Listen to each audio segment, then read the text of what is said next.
What's up? It's your boy Pwnstars to the DOTCOM. You know, I had a few people come into my stream and tell me that I need to get a real job. Now, the reason why I laugh at that shit is there are probably some kids trying to troll, don't know a first thing about a job. Nonetheless, if you do know anything about a job, this is what I used to do, okay? Worked manual labor for 5 years. It was 5 years straight, and I was a press operator. Now, it was literally a physically demanding job. There were some days where sweat was just dripping off my fingertips. Now, I'll give you an average day of what I used to do. We used to make, like, I don't know if it was an engine casing.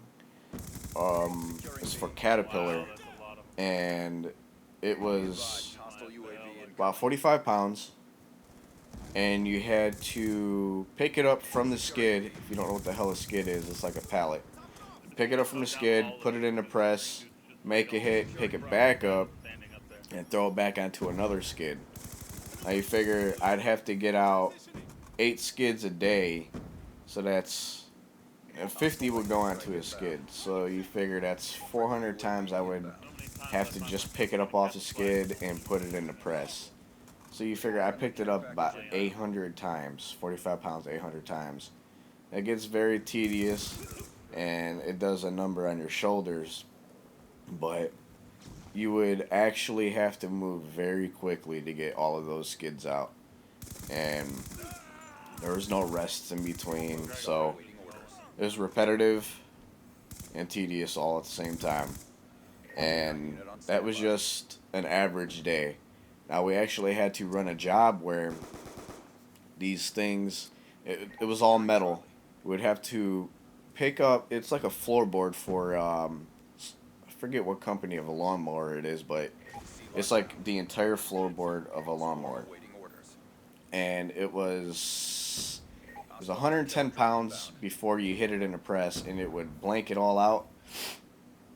And then you would pick up the 70-pound part and then drag it down to another press and then blank that out and then load it up onto a skid. Now, alright, it's pretty heavy.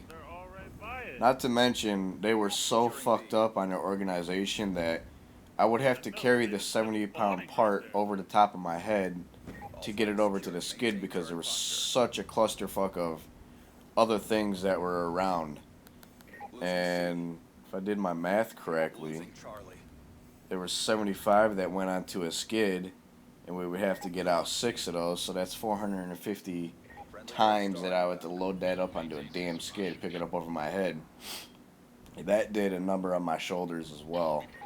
Now, I actually used to do this daily, every day, 5 to 6 days a week, and then I would go home and still work out.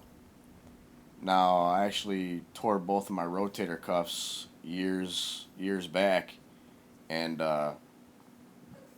it was probably all because of everything that I was doing at work and then obviously working out. But it was a pretty bad scenario. I couldn't work out for a very long time. I had to go to therapy and shit, and I'm actually a little scared to even try to max out on benching anymore. For any of you guys who are new, yeah, I'm a personal trainer, but the best way to train anybody is by doing push-ups. It's almost in a full body workout.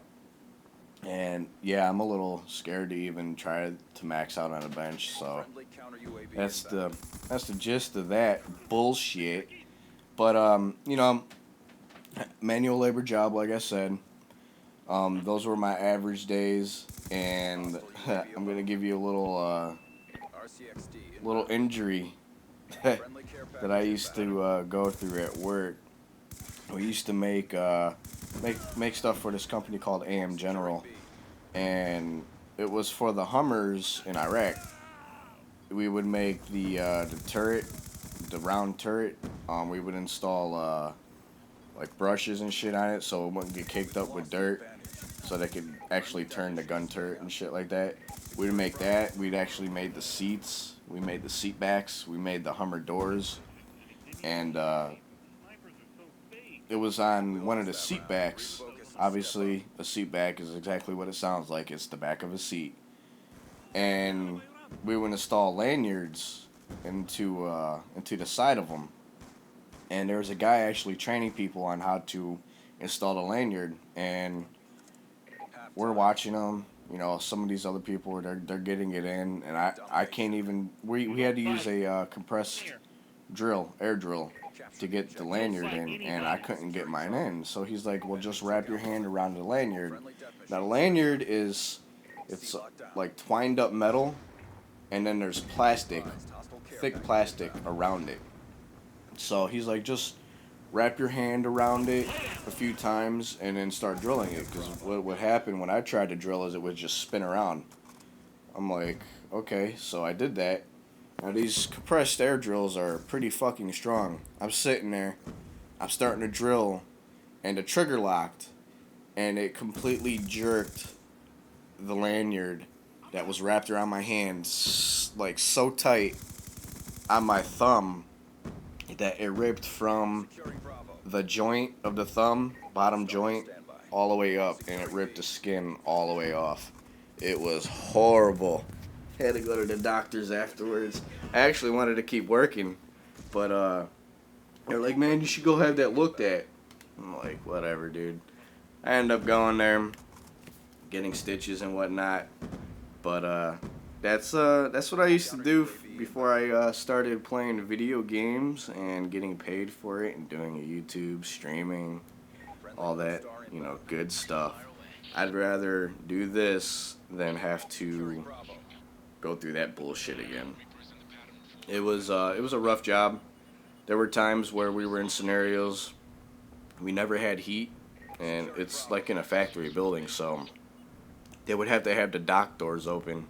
All that cold air comes in, and there were some of the jobs where you had to deal with like liquid lubricant to actually pierce the metal easier, and we would have gloves on that would just soak up all of that liquid, and it would be like maybe 10 degrees inside that building, and the hands would get so numb you couldn't feel them, and you'd have to go 8 hours through that bullshit.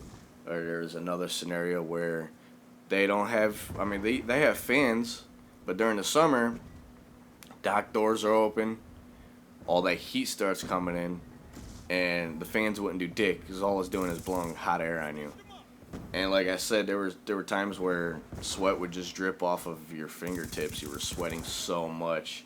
There was funny scenario where my buddy, they actually had a laser cutting machine back there where it would cut through thick metal, and he would literally stock up, like hoard food for the winter, and he would gain like 25 pounds, and then summer hit and all of it was gone, and then he would lose even more than what he gained during the winter.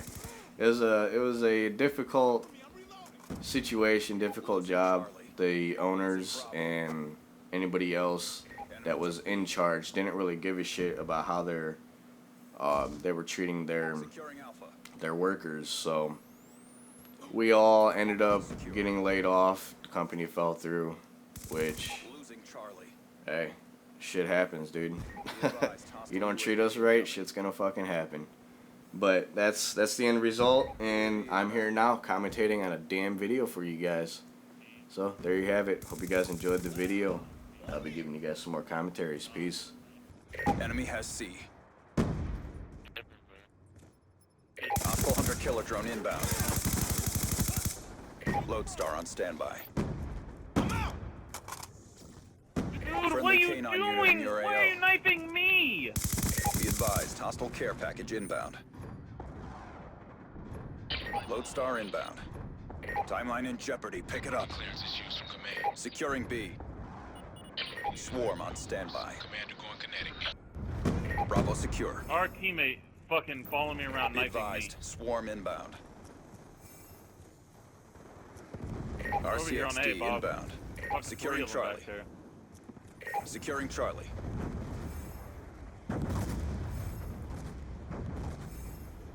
All flags secured. Maintain current posture.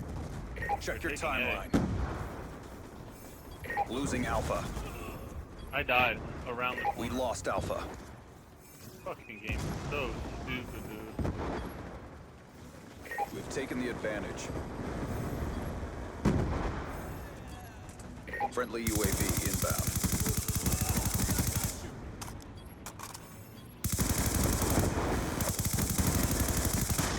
Securing A.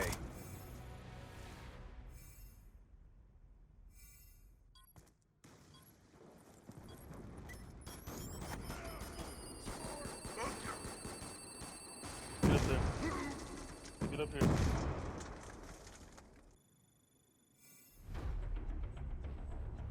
Our tracks have been erased. Good job.